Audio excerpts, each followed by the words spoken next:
So today I'll be showing you how to set up and activate an eSIM on your iPhone. Now the first thing you need to do is make sure you have internet connection via Wi-Fi preferably, because you'll need to download the eSIM onto the phone. Secondly, you need to know how your provider is going to provide the eSIM to you.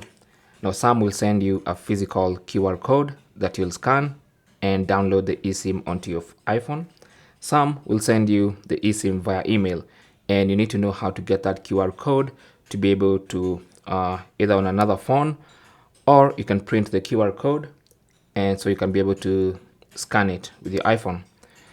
So once you have everything ready, go to settings and then go to mobile service or mobile data or cellular data, depending on where you are. Just the option below Bluetooth, tap on that and then you should see the SIMs section. I already have one physical SIM card inside. To add an eSIM, I'll just come here and tap on add eSIM. And then it's going to start working. And then now it's going to prompt me to set up a mobile service. I can either transfer from a nearby iPhone or I can use QR code. Now since I have a QR code, I'll just select that. And then now it's going to bring up the QR code scanner, and I need to use this to scan the QR code given to me by my provider. So I'm going to use this one that came via email. Of course, I'm concealing it for security reasons. So all I have to do now is just scan it. Now, once I scan, it's going to tell me to activate eSIM like that.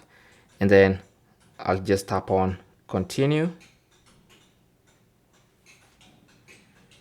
And now it's activating. So all I have to do now is be patient.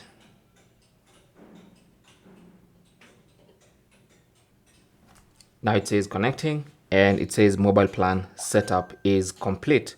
So now it says your eSIM is now active on this iPhone. So I'll tap on done and that's it. So you can see I have my secondary SIM now on. And that is basically how to set up an eSIM on your iPhone. Okay, you can even check and you can see it's currently active. Sometimes you might set up an eSIM and it's deactivated or turned off by default. So you might want to come here and turn on this line so that you have the SIM card set up and activated. Thanks for watching. Leave your comments and questions down below and good luck.